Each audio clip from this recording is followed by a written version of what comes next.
오늘은 디모데후서 1장 12절 이하에 있는 말씀을 가지고 은혜를 받겠습니다. 12절 다 같이 읽으십시다.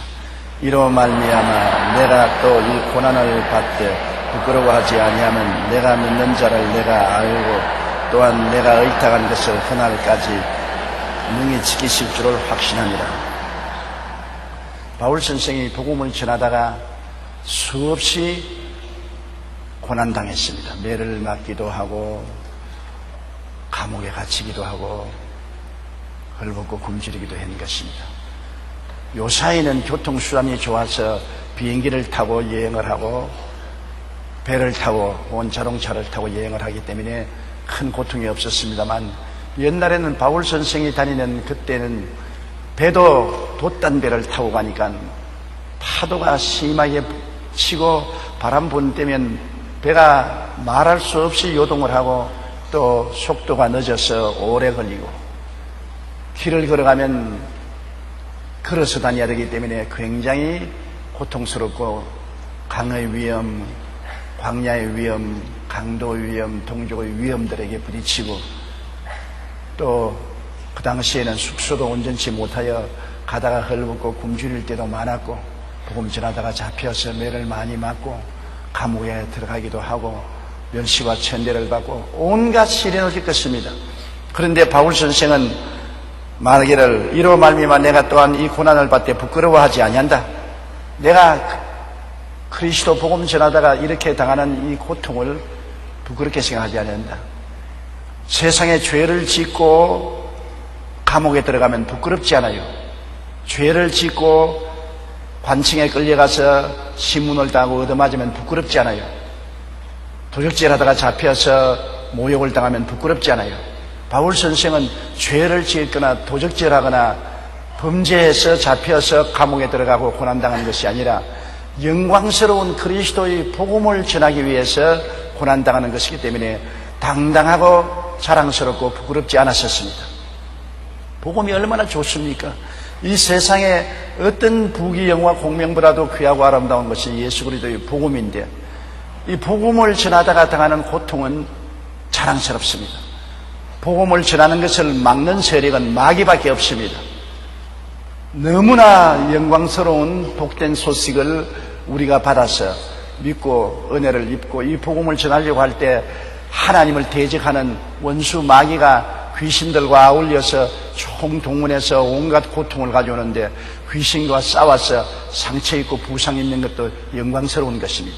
그러므로 우리가 무슨 일을 하는가에 따라서 수치와 곤욕이 오기도 하고 영광과 칭찬이 오기도 하는 것입니다. 우리가 그리스도의 복음을 위해서 고난당하는 것은 영광스럽고 칭찬받을 일인 것입니다.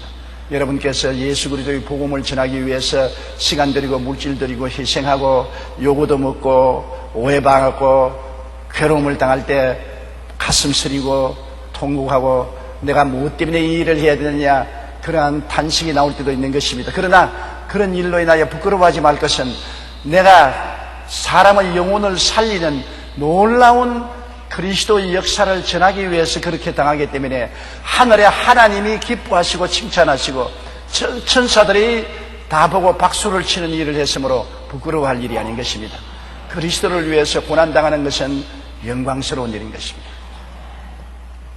세상 때문에 고난당하는 것은 부끄러운 일이지만 예수님을 인해서 고난당하고 온갖 모욕을 당하는 것은 굉장히 영광스러운 것입니다. 바울 선생은 비록 사형을 기다리면서 감옥에 들어있었으나 그가 살아온 길을 돌이켜볼 때 부끄럽지 않았습니다. 고통이 많았으나 다 영광스러운 상처였었습니다. 바울은 말하기를 내가 믿는 자를 내가 알고 또한 내가 의탁한 것을 그날까지 그가 능히 지키실 줄을 확신함이라. 고통을 당해도 날 알아주는 분이 있습니다. 여러분, 몰라주면 힘이 빠져요. 알아주는 사람이 있으면 어떠한 고통을 당해도 이겨나갈 수 있습니다. 그렇잖아요. 자매님, 여러분이 어려운 가정생활을 해나갑니다. 박봉에 시달리면서 생활해 나가고 애들 돌보고 애를 쓰면서 살아가는데 그것을 아무도 몰라주면 마음에 섭섭이가 들어오고 내가 무슨 일로 이렇게 고생을 하느냐 이구심이 생기는 것입니다. 그러나 내가 애를 쓰고 힘을 써서 가정생활을 유지하겠다고 온갖 노력을 당하는 것을 남편이 알아주고 자녀들이 알아주고 고맙게 생각하고 감사하게 생각하면 보람을 느끼는 것입니다. 그렇잖아요. 야, 내가 고생해도 보람을 느낀다. 다른 사람처럼 좋은 옷 입지 못하고 좋은 음식 먹지 못하고 다른 이들과 같이 모여서 철철히 놀러 다니지 못할지라도 나는 가족을 위해서 희생함으로 가족들이 행복하게 살 수 있게 하니 내 희생이 보람차다. 가치를 느끼는 것입니다. 사람은 자기를 알아주는 사람을 위해서 목숨을 버린다는 말이 있습니다. 알아주는 것. 근데 바울 선생은 내가 이렇게 고생을 하는데 나를 알아주는 사람이 있는 것을 내가 알기 때문에 보람차는 것입니다. 누가 알아줍니까? 아버지 하나님과 예수님이 알아주시기 때문에. 하늘의 대왕 되시는 창조주 아버지와 구주 되신 예수님이 알아주시기 때문에 바울이 내가 아무도 몰라주고 모든 사람에게 버림당할지라도 하나님이 알아주시고 예수님이 나를 알아주시니 나는 그로 말미암아 자랑스럽게 생각한다는 것입니다. 이야, 이게 얼마나 좋습니까? 여러분, 하나님이 알아주시면 돼요. 예수님이 알아주시면 됐지. 사람이 알아주는 것 별 볼 일 없어요. 사람이 몰라주는 것도 별 볼 일 없어요. 하나님 아버지와 예수님이 알아주는 일을 하면은 그로서 아무 걱정할 것 없습니다.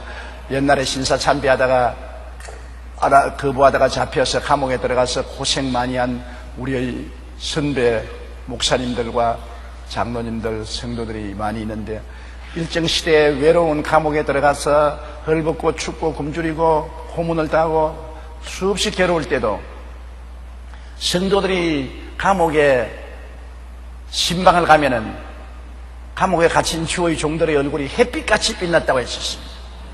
그 몹쓸 고생을 당하면서 감옥에 있으면서도 얼굴이 햇빛같이 빛나서 얼굴을 보려고 많은 성도들이 감옥에 찾아갔다는 것입니다. 왜 그러냐? 아무리 고난을 당해도 하늘의 하나님이 알아주시고 예수님이 알아주시고 그 고난은 모두 다 상급으로 계산되어 영원한 하나님의 상급을 받을 것을 알고 있기 때문에 보람찬 것입니다. 헛된 고난이 아닌 것입니다. 가치 있는 고난이요 영광스러운 고난이기 때문에 얼굴에 광채가 났던 것입니다. 그 바울 선생께서는 내 고난 당하는 건 부끄러워지 아니하면 내가 믿는 자를 내가 알고 있는 것입니다. 내가 믿는 자를 알므로 단단하게 의지할 수 있습니다. 어떤 고개사가 미국과 카나다 나야가라 폭포에 줄을 걸어놓고 자전거를 타고 줄을 건너가요. 미국 측에서 자전거를 타고 카나다 측에 갔다가 카나다 측에 자전거 타고 그 줄을 타고 또 옵니다. 천길 만길 높은 곳에 줄을 걸어놓고 줄 위에 자전거를 타는데 떨어지면 나야가라 폭포에 박살이 나는 것입니다. 그래서 미국 측에 건너와서 모든 미국 사람들 보고 말하기를 여러분 내가 자전거 뒤에 한 사람을 태워서 카나다로 건너갈 수 있을 줄 여러분 믿습니까? 다들 믿습니다. 그러면 누구 자원에서 하나 올라타십시오. 아무도 안 올라타는 것입니다. 믿으면 올라타겠는데 믿는다고 말을 하면서 아무도 안 올라타요. 그런데 놀라웠게 소년 한 사람이 손을 들면서 내가 타지요. 사람들이 휘둥그랬습니다. 와, 저 소년이 얼마나 담대하게 저분을 믿고 타느냐. 조금도 두려워하지 않고 그 줄에 있는 자전거 위에 올라타고 고개사의 허리를 꽉 껴안고 그는 희희낙낙하면서 그 나야가라 폭포를 건너가고 또 타고 건너왔습니다. 그 신문 기자들과 방송인들이 와서 물었습니다. 어떻게 그렇게 담대하게 이분을 믿을 수가 있느냐? 그렇게 담대할 수 있으니까 웃으면서 이분이 우리 아버지예요. 그 소년은 아버지를 알고 있기 때문에 믿을 수가 있는 것입니다. 두려워하지 않았었어요. 바울 선생은 하나님이 아버지이기 때문에 알고 예수님이 구주이기 때문에 알고 믿을 수가 있는 것입니다. 모르면 믿을 수가 없지 않아요. 우리는 아빠 아버지 우리를 너무나 사랑해서 그 아들을 보내신 아빠 아버지를 알고 믿고 우리 위해서 목숨을 버려주신 예수님을 알고 믿기 때문에 우리의 현재와 미래를 맡길 수가 있는 것입니다. 살든지 죽든지 흥하든지 망하든지 성하든지 쇠하든지 주님께 내어 맡깁니다. 살았을 때도 주님을 의지하고 이 세상 떠나 죽음의 저 먼 길을 갈 때라도 주님이 맡아 주장하실 줄 믿습니다. 주님은 알파요 오메가 되시고 처음과 나중이 되시고 시작과 끝이 되시고 과거와 현재와 미래를 다 손에 쥐고 계시는 주님이기 때문에 주님께 의탁하고 마음속에 평안을 가진다고 바울은 말한 것입니다. 죽음을 기다리고 감옥에 있으면서 바울의 신앙 고백은 담대했습니다. 여러분, 우리도 바울과 꼭 같습니다. 우리가 믿는 자를 우리는 알고 있는 것입니다. 또 위탁한 것을 그날까지 능히 지키실 줄 압니다. 주님께 우리 영혼을 맡겨놓았으니까 그날, 즉 우리 죽는 날 또한 예수님이 강림하시는 그날까지 변치 않고 붙들어 주실 줄을 믿습니다. 변하면 우리가 믿을 수 없죠. 중도에 변해서 배신을 하면 그건 문제가 다르죠. 믿을 수가 없죠. 두 사람 친구가 아주 다정한 친구인데 서로 팔짱을 잡고서 산길을 건너가는데 갑자기 곰이 한 마리 나타나거든. 어른하고 나타나니까 이 친구는 발이 빠른지라 순식간에 친구를 버리고 도망을 쳐서 나무 위에 올라가 버리고 나무에 올라가서 꼭대기에 딱 있는데 다른 친구는 발이 늦고 좀 둔해서 미처 도망칠 수가 없기 때문에 죽은 채하고 땅에 엎드려졌어. 곰은 죽은 고기는 절대로 안 먹어요. 살아있는 고기를 먹지요. 그러므로 죽은 채가 있으면 와서 냄새 맡아보고 숨소리가 없으면 안 먹어요. 그래 곰이 와서 이렇게 냄새를 맡는데 더구나 놀래가지고서 똥을 쌌단 말입니다. 그러니까 곰이 맡아보니 영성은 냄새가 나거든. 곰이 콱콱콱 하면서 숨소리가 나는지 얼굴에 이렇게 코를 한번 대보고 그냥 으슬렁으슬렁 떠나가 버리고 말았었습니다. 그 한참 후에 곰이 없어지니까 나무에 있던 친구가 내려와서 야, 곰이 갔다, 일어나라. 이 사람이 정신을 차렸는데 야, 네가 엎드렸을 때 곰이 귀에 대고 무슨 말을 하는데 무슨 말을 하느냐. 그러니까 어려움 당할 때 버리고 도망치는 놈은 절대 친구가 아니니까 믿지 말라는. 사람이 좋을 때는 언제나 같이 동행할 수 있어요. 정성이 살아있을 때는 그 집 개가 죽으면 문정성시를 이룬다고 그랬었습니다. 정성이 죽고 나면 한가하다. 아무도 안 찾아온다. 우리가 다 평안하고 복되고 잘 될 때는 일가 친척도 친구들도 끊임없이 찾아옵니다. 많이 찾아와요. 그러나 우리가 망하고 빈손 들고 되고 털터리가 되면은 아무도 안 찾아오는 것입니다. 짐 될까 싶어 겁이 나가지고서 아무도 안 찾아오는 것입니다. 변화문상한 것이 인심입니다. 인심조습변이라고 하지 않습니까? 그런데 바울 선생은 그 험한 인생을 살고 죽음을 기다리는 감옥 생활에서도 그가 마음의 평안을 느끼는 것은 나는 내가 믿는 자를 알고 끝날까지 나를 돌보아 주실 것을 확실히 확신하고 내가 맡긴 것을 그대로 주님께서 이행해 줄 것을 알기 때문에 평안하는 것입니다. 이러한 만세 반석이 있기 때문에 평안해요. 우리가 이 세상에 뭘 믿습니까? 실제로 믿을 사람 아무도 없어요. 남편 믿지 마세요. 아내도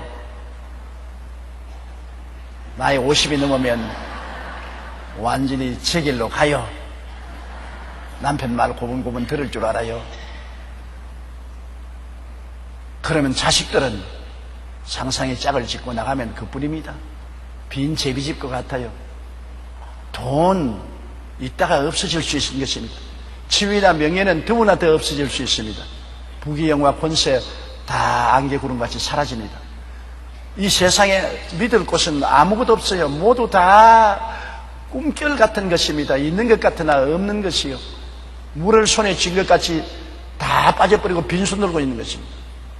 그러나 우리가 알고 믿고 우리가 일생을 이탁해도 절대로 변하지 않고 변절하지 않고 배신하지 않고 끝까지 믿을 수 있는 분은 하나님 아버지와 예수님이신 것입니다. 하나님 아버지와 예수님인 것입니다. 하나님 아버지를 믿고 예수님을 의지하면 결코 낙심하지 않아요. 살아서도 낙심하지 않고 죽을 때도 낙심하지 않고 영원한 세계에 들어가도 후회하지 않아요. 하나님 아버지를 알고 예수를 믿었다는 것 얼마나 좋은지 말도 못해요. 아이고 좋아라. 하나님 아버지와 예수님을 안다는 것, 이 축복이 얼마나 큰지 말로 다 알 수가 없어요. 몸서리치게 기쁘고 감사한 일인 것입니다. 바울 선생이 얼마나 담대합니까? 여러분, 감옥에서 사형선고를 받고 죽음의 날을 기다린 그분이 나는 여태까지 살아온 길을 부끄럽게 생각하지 아니한다. 많은 고난을 당하고 모욕을 당하고 살았지만 자랑스럽게 생각하고 부끄럽게 생각하지 않는다. 나는 내가 믿는 바를 안다. 그리고 내가 맡긴 것을 끝까지 지켜줄 그분을 신뢰한다. 우리도 그런 신앙 고백을 가지고 살아야 되는 것입니다. 주님 위해서 사는 것만이 부끄럽지 않습니다. 세상을 따라 사는 것은 다 허무맹랑하고 나중에는 후회하고 탄식할 것밖에 없습니다. 주님을 위해서 사는 시간은 다 금사라기 같이 귀한 것입니다. 부끄러울 것이 없습니다. 그리고 우리가 주님께 의지하면 우리의 금세와 넷세에 책임을 져주십니다. 사태 여의치 않다고 우리 버리는 하나님이 아니신 것입니다. 우리를 끝까지 붙들어서 인도해 주시는 우리 아버지와 우리 주 예수님이 계심으로 우리가 담대할 수가 있는 것입니다. 13절요. 너는 그리스도 예수 안에 있는 믿음과 사랑으로서 내게 들은 바 바른 말을 본받아 지키고, 그리스도 예수 안에 있는 믿음과 사랑. 우리 사람들은 다 마음이 허해요. 아담 이후로 하나님을 버리고 나온 인생은 마음에 큰 공동이 뚫려 있는 것입니다. 하나님이 주인으로 마음을 점령하고 살도록 만든 것이 인간인 것입니다. 인간을 하나님은 성전이라 했습니다. 성전에는 성령이 와서 계셔야 돼요. 인간을 그릇이라 했습니다. 그릇은 무엇을 담아놓아야 돼요. 성전이 비어있거나 그릇이 비어있으면 안 되는데 사람들이 하나님을 버리고 난 다음에 성전이 비어버리고 그릇이 비어버렸습니다. 그러므로 인간들은 그 마음속에 한없는 공허감을 가지고 있습니다. 이 공허를 채우려고 온갖 애를 써요. 돈으로 채워보려고 하고, 권력으로, 쾌락으로, 세상 것으로 채우려고 해도 이 마음의 공허는 세상 것은 금불과 티끌과 먼지와 나무와 집 같아서 아무리 채우려 해도 안 채워져요. 사람의 마음의 공허를 채울 수가 없는 것입니다. 마음에 참 평안과 참 기쁨과 참 즐거움과 참 행복, 이런 것이 있어야 이것이 샘솟듯이 넘쳐나서 영도 살고 마음도 살고 몸도 살고 생활이 사는 것입니다.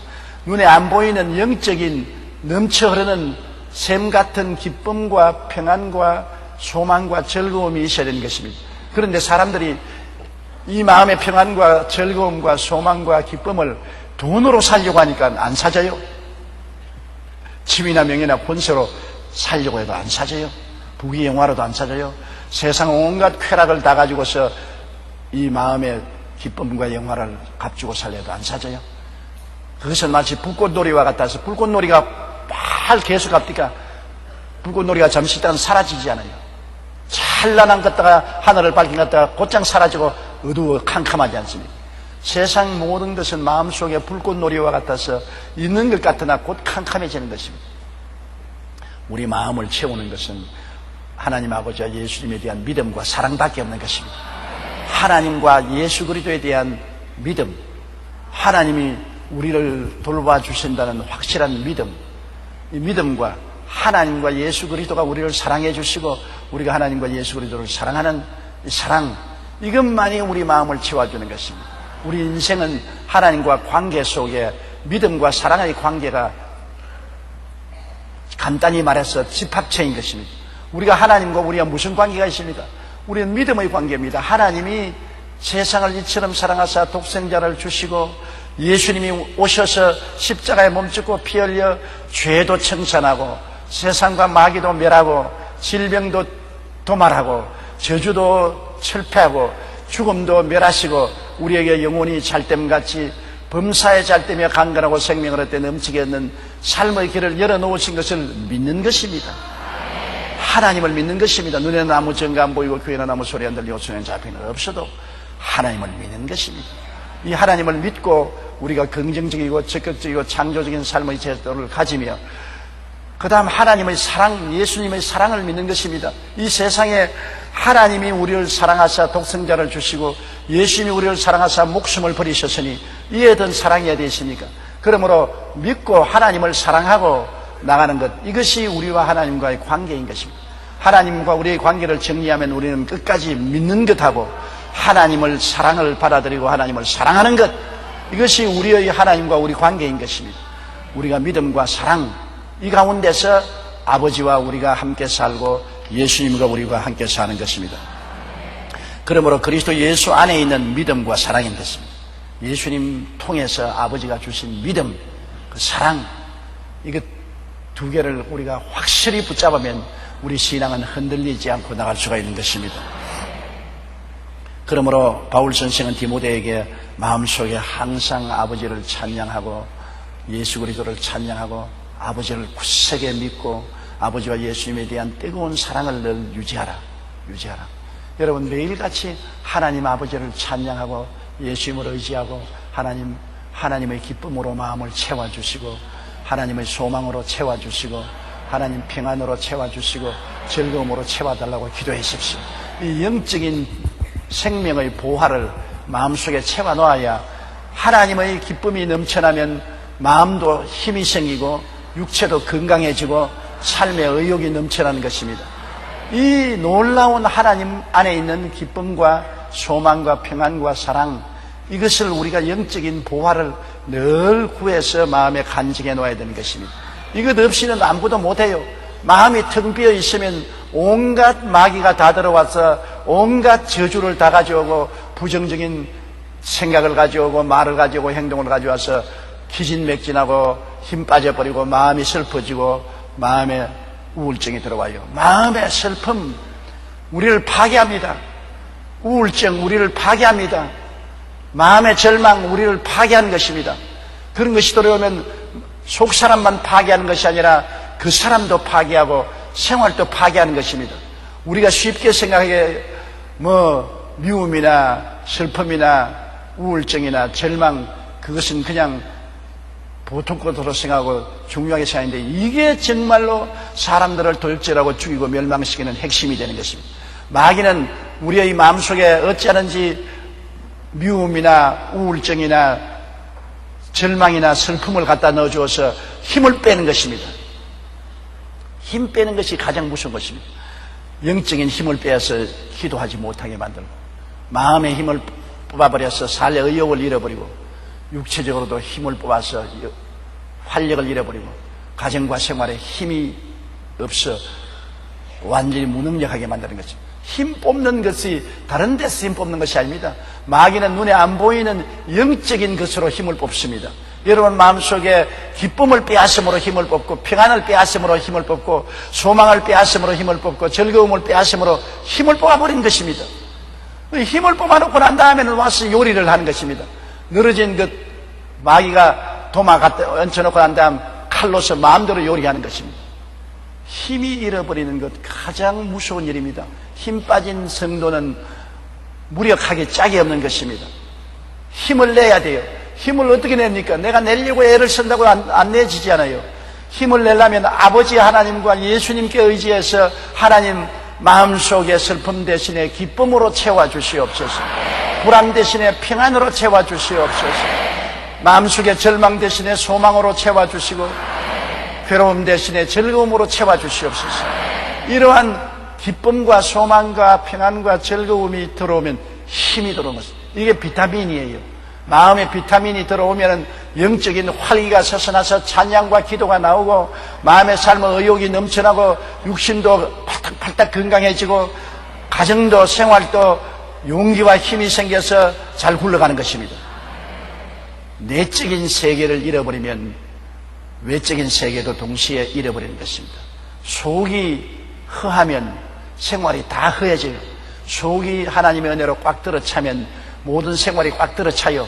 그렇기 때문에 먼저 그 나라와 그 일을 구하고 항상 기도하고 쉬지 말고 기도하고 범사에 감사하고 속이 꽉 하나님 아버지와 예수님으로 차 있으면 여러분 생활이 흥하지 않습니다. 기도가 찬송에 끝이지 아니하고 마음의 즐거움이 넘치고 육체로 건강하고 생활도 잘 굴러가는 것입니다. 성경에 그렇기 때문에 영혼이 잘 되어야, 영혼이 속이 영적으로 꽉 들어 차야 범사도 잘 되고 건강도 해진다는 것입니다. 범사가 안 되고 건강하지 못하는 것은 속이 비었기 때문인 것입니다. 속 비어서는 절대로 안 돼요. 속이 가득 차야 돼요. 그러므로 이 속을 디모데에게 하나님에 대한 믿음과 사랑으로 꽉 채워놔라.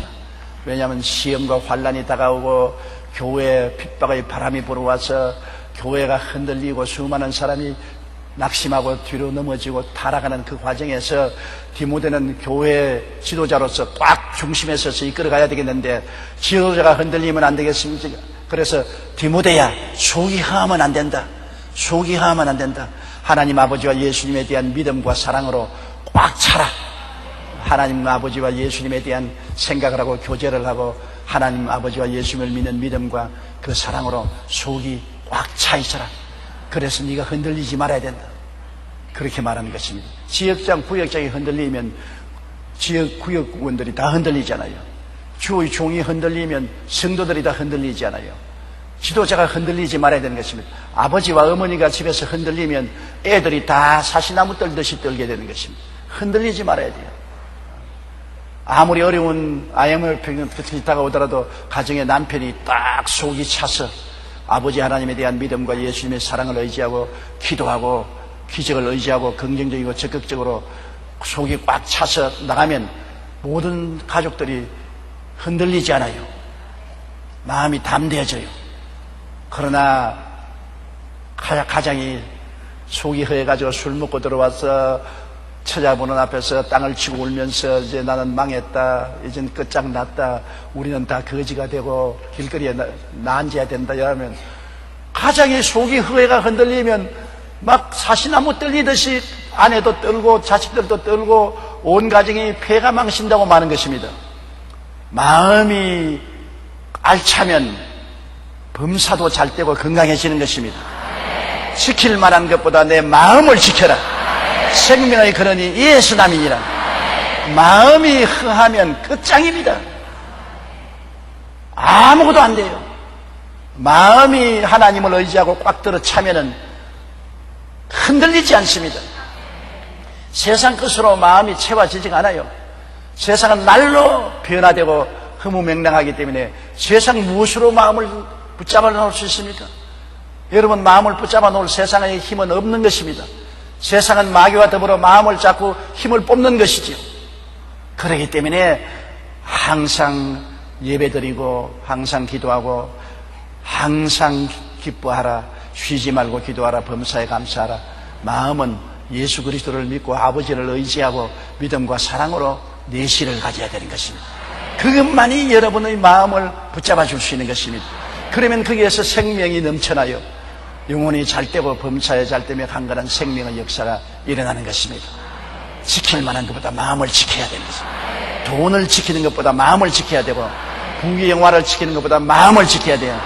마음 하나 놓치고 흔들리면은 돈도 지위도 명예도 다 허공 중에 날아가 버리고 마는 것입니다.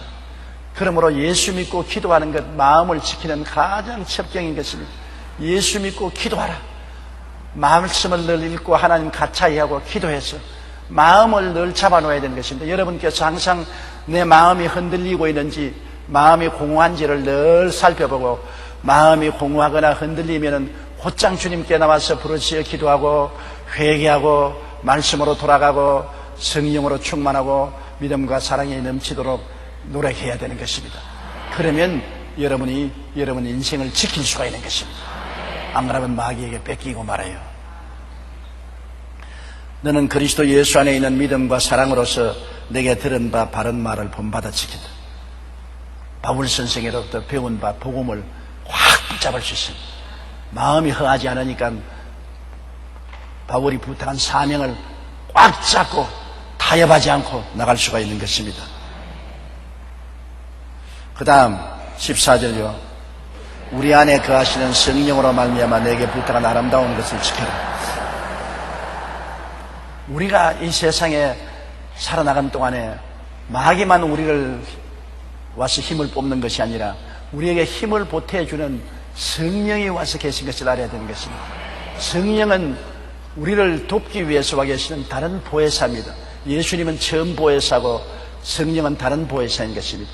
예수님이 우리와 같이 계신다면 우리 두려워하겠어요? 예수님이 오늘날 우리와 같이 계셔서 우리와 함께 이 식주를 같이 하고 동거동행한다면 우리 마음속에 아무것도 두려워하지 않을 것입니다. 하늘과 땅의 모든 권세를 가지고 끝없이 우리를 사랑하시는 그리스도와 함께 계시면 무엇이 두렵겠습니까? 아무것도 두려울 것이 없을 것입니다. 그런데 그 예수님과 꼭 같은 보혜사가 우리에게 와 계신 것입니다. 예수님은 처음 보혜사요, 성령은 다른 보혜사. 예수님과 꼭 같으나 인격은 다른 보혜사 성령이 와 계시기 때문에 예수님이 와 계신 것이나 성령 보혜사가 와 계신 것이나 똑같은 보혜사인 것입니다.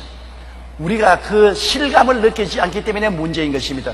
예수님이 육체로 와 계시면 실감을 느끼는데 성령이 바람같이 와 계심으로 실감을 느끼지 않습니다. 이렇기 때문에 제가 눈에는 안 보이더라도 성령님을 인정하고 환영하고 모시드리고 의지하고 항상 성령께 부탁하라는 말이 그 말인 것입니다. 성령은 눈에 안 보이실지라도 예수님과 꼭 같은 보혜사로서 우리와 함께 거하시고 우리 안에 계신 것입니다. 바울이 디모데에게 말한 것을 보십시오. 우리 안에 거하시는 성령으로 말미암아 내게 부탁한 것을 지켜라. 디모데에게 부탁한 복음의 말씀을 혼자서 못 붙들 테니까 성령께 의지하라.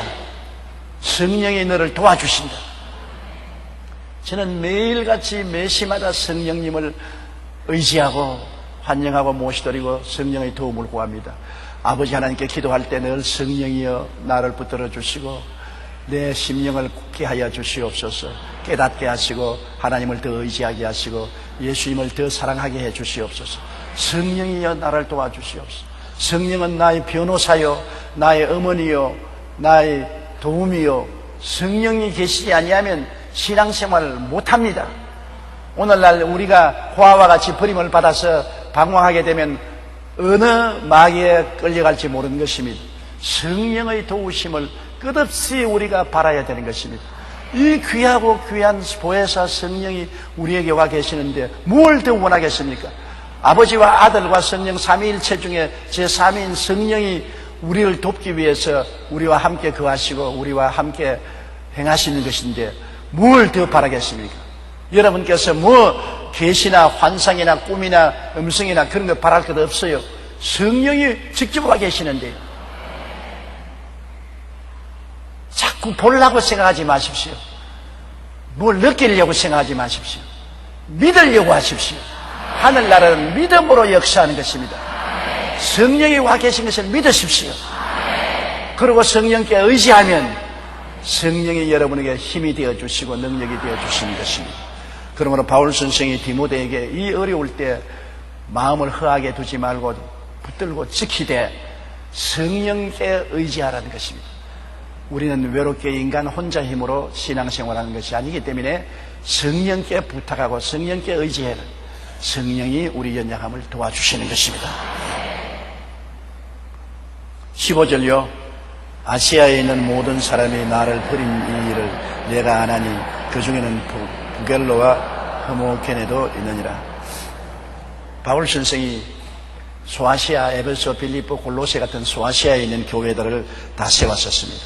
그리고 고린도 교회 같은 저 후라파에 소속한 교회도 세웠었습니다. 그런데 바울 선생이 감옥에 갇히니까 아시아에 있던 에베소에 있던 교회나 그 지도자들이 바울을 버렸습니다. 바울이 당당하게 하나님 능력으로 역사할 때는 바울을 따랐는데 바울이 감옥에 들어가고 힘이 없어지니까 그만 바울을 등지고 버린 것입니다. 나는 이것을 잘 알고 있습니다. 제가 한때 대교파의 사입이라고 공격을 당하고 굉장히 외로울 때가 있었습니다.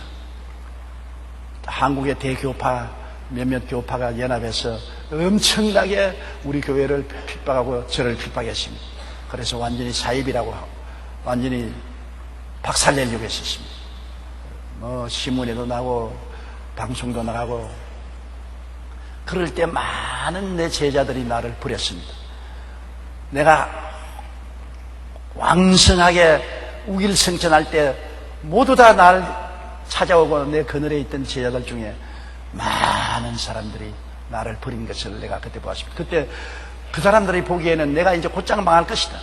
조용기도 이제는 끝장이 났고 여의도 순복음교회도 끝장이 났다. 우리 물에 빠져가는 배에 있지 말고 빨리 뛰어내리자. 그래서 뛰어내렸습니다. 나는 그 중에 내가 참으로 빈손든 사람을 쪽 빨가벗은 사람을 불러다가 키워서 큰 교회를 맡기고 출세시켜 놓은 제자들이 나를 버린 것을 보고 내가 눈물을 흘렸었습니다. 그 사람들이 공개적으로 사람들 앞에 서서 조용기 시대는 지나갔다. 이제는 조용기는 끝장났다. 이제는 우리 살 길로 가자. 그래서 사람들을 선동해서 등을 돌릴 때가 있었습니다. 그럴 때 저는 굉장히 외로웠지만 하나님 앞에 기도하면서 늘 말했습니다. 하나님, 저들을 용서해 주십시오. 저들이 좋을 때는 내게 와서 온갖 꿀을 빨고 나의 도움으로 말미암아 이만큼 성장해놓고 난 다음 내가 핍박을 당하고 괴로울 때는 저렇게 등을 돌릴 수가 있습니다. 그런데 그 와중에서도 정말로 나의 사랑하는 제자들은 끝까지 나를 받들고 살아도 같이 살고 죽어도 같이 죽겠다고 하는 제자들이 많았어요. 우리 영목회 제자들, 오늘 영목회 영성회 같이 이런 제자들은 그 어려울 때 끝까지 버리지 아니하고 내 옆에 서서 살아도 같이 살고 죽어도 같이 죽겠다고 하는 그분들이 있어서 나는 외롭지 않고 아주 좋았었습니다. 아시아에 있는 성도들이 바울이 어려울 때 버렸는데 그 중에 아마 대표적인 목사가 부겔로와 허모게네인 것입니다. 부겔로와 허모게네라는 대표적인 아시아의 지도자라 바울은 끝났다. 이제는 바울 시대는 지나갔다. 이제는 우리를 따르라. 아시아의 교회를 충동해가지고서 바울을 버리고 떠나가도록 만들었습니다. 그런 어려운 가운데도 바울에게 끝까지 충성하는 디모데와 같은 제자가 있었습니다. 무엇이라고 해도 디모데는 바울 중심에 서서 비록 감옥에 있고 어려움을 당하더라도 디모데는 바울을 아버지처럼 사랑하고 존경하고 바울은 디모데를 붙잡고 일어섰습니다. 디모데는 바울을 붙잡고 끝까지 흔들리지 않았었습니다. 16절요. 원하건대 주께서 오네시보로의 집에 긍휼을 베푸시옵소서. 그가 나를 자주 격려해 주고 내가 사슬에 매인 것을 부끄러워하지 아니하고. 그런데 바로 에베소 교회에 있는 오네시보로라는 지도자는 바울 선생이 감옥에 매이고 사형 언도를 받고 죽음의 날을 기다리더라도 그를 부끄럽게 여기지 않았습니다. 똑같은 지경에 있는 부겔로와 허모네게는 반대해놓고 바울을 버렸는데 그래도 여기에 오네시보로는 충성스럽게 바울을 부끄럽게 생각하지 않았습니다. 좋을 때만 바울이고 어려울 때는 버리는 그런 배신자가 아니었습니다. 그는 끝까지 바울을 에베소에서 그 머나먼 길을 걸어서 로마까지 갔습니다. 에베소에서 로마는 엄청난 거리입니다. 아마 걸어서 한 달 이상 더 걸릴 것입니다. 그래도 그는 내내 에베소에서 로마로 바울을 찾아가서 감옥에 있는 바울을 격려해주고 바울이 감옥에 있는 것을 부끄러워하지 않았었습니다. 그래서 이 오네시보로 때문에 바울이 상당히 힘을 얻었습니다. 여러분, 어려울 때 격려해 주는 것은 눈물이 나도록 고맙습니다. 제가 한창 외롭고 괴로울 때 느껴보니까요, 그때 어려움을 당할 때 찾아와서 격려해 주고 용기를 주고 함께 기도를 해주는 사람들은 너무나 가슴이 뜨겁고 고마워요. 그런 사람들이 참 친구인 것입니다. 좋을 때 친구야 얼마든지 있지요. 괴로울 때 친구가 참 친구가 되는 것입니다. 내가 어려울 때 함께 와서 고난을 같이 당해주고 짐을 함께 걸머져 주는 친구가 진짜 친구지요. 고통스러울 때 친구가 진짜 친구지. 좋을 때 친구야 아무나 친구 될 수 있지요. 바울 선생이 그렇게 감옥에서 외롭고 고독스러울 때 아시아에 있는 사람들이 다 버렸다고 말했습니다. 그럴 정도로 아시아에 있는 사람들이 기회주의자가 되고 바울을 배신했지만은 오네시보로는 디모데와 함께 굳건히 바울을 감옥에서 찾아왔었습니다. 그러니 보세요. 하나님이 이것을 기억나게 해주셨습니다. 버린 사람들의 이름도 성경의 기록에서 기록하고 오네시보로도 하나님께서 성경에 기록하게 하는 것입니다. 아마 내 이 설교를 하늘에 천당에 올라간 오네시보로가 듣고 싱긋이 웃을 거예요. 그때 그 일을 한 것이 2000년 지난 오늘날에도 하나님은 기억하도록 성경에 기록했습니다. 그러나 그때 잘못한 대표자 부겔로와 흐몬에게는 예수님의 은혜로 말미암아 천당은 갔을지 몰라도 지금 천당 소재부로 있을 것입니다. 소재부로. 아이고 그때 하나님의 종 바울을 잘 섬길 걸 왜 이래 우리가 배반을 했더냐. 하나님은 배반한 사람을 아주 싫어하시는 것입니다. 예수님은 배신당해서 십자가에 못 박였지 않습니까? 17절요. 로마에 있을 때 나를 부지런히 찾아와 만났습니다. 요사이도 여러분 감옥에 있는 사람 만나려면 일찌감치 신청을 해가지고서 부지런히 찾아야 만나지 그냥 가서 면회 신청한다고 만나시지 않습니다. 저도 그동안에 많은 사람들은 감옥에 들어가 있어서 감옥에 면회 신청을 하고 찾아간 적이 있는데요. 미리 신청을 하고 시간 약속을 하고 그래 가서 면회를 할 수가 있는 것입니다. 더구나 옛날에 독재주의 시대 무질서한 로마 시대 로마로 찾아가서 에베소 사람이 바울을 만난다는 것은 힘든 일이에요. 로마에 가서도 부지런히 이 사람에게 부탁하고 저 사람에게 연락하고 온갖 힘을 써가지고서 감옥에 있는 바울을 만나서 기도해주고 위로해주고 아마 가져간 돈도 좀 드리고 용기를 얻도록 그렇게 해주었습니다. 이것이 바울을 감동시킨 것이 아니라 바울의 아버지 하나님, 바울의 구주 예수님조차도 감동했고 성령이 얼마나 감동했던지 성경에 그것을 기록하도록 만들어 놓은 것입니다. 18절요. 원하건대 주께서 그로 하여금 그날에 주의 긍휼을 입게 하여 주옵소서. 또 그가 에베소에서 많이 봉사한 것을 내가 잘 아느니라. 와, 하나님이 축복 보십시오. 하나님께서 축복을 성경에 기록해 놓은 것입니다. 원하건대 주께서 그로 하여금 그날에, 다시 말하면 주님 앞에서 상급 심판을 받을 때, 주님 앞에 서서 주님이 농공행상을 할 때, 우리 다 주님 앞에 올라가면 농공행상을 받습니다. 구원은 예수님을 믿음으로 받지만은 하나님께 농공행상 상급을 받거나 꾸중을 듣는 것은 주님께서 강림하시는 그날에 심판해 주시는 것입니다. 그 농공행상을 할 때 주의 긍휼을 입게 하소서.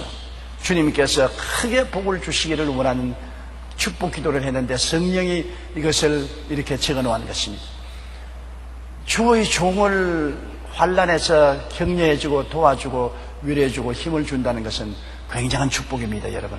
왜냐하면 주의 종은 주의 종 인간 하나가 아니라 하나님의 심부름꾼입니다.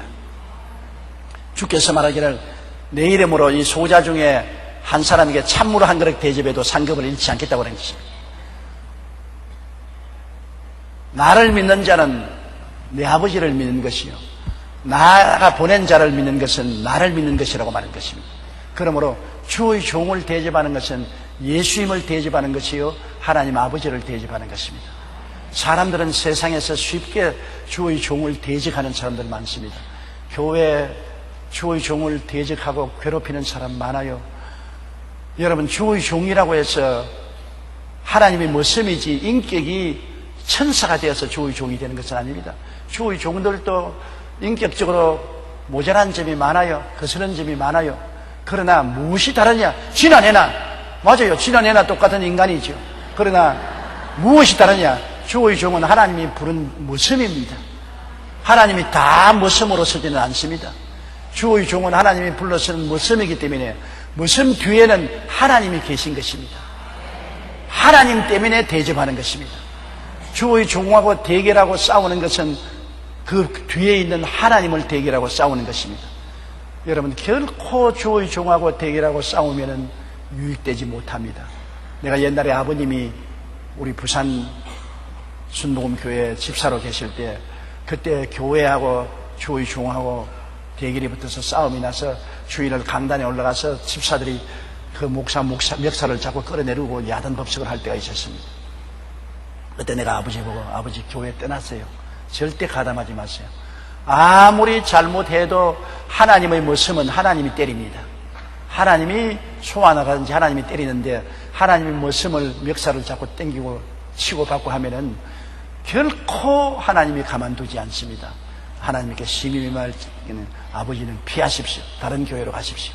그래서 아버님이 순복음교회를 떠나서 다른 장로교회로 저를 옮겼습니다. 그런데 그날 이후에 그 교회에서 그 목사님 멱살을 잡고 땡기고 한 집사님들 내가 보는 앞에서 다 망했어요. 그냥 망한 것이 아니라 혹독하게 망했어요. 자손들까지. 그런데 그 주의 종은 내가 보더라도 나쁜 사람이에요. 내가 그때 총회장이었는데 아주 이런 사람이었습니다. 내가 보기에도 뭐 저런 게 주의 종이냐. 왜냐하면 성도들이 드는 앞에서 자기 부인이 교회 사택에서 어린애기 낳는다고 해산한다고 고통을 당하니까 부인이 꽉 고함을 치니까 더럽게 고함을 치네. 저주를 받아도 혹독하게 받았다. 교인들 드는 앞에서 목사가 그렇게 말했으면 지금 마누라 보고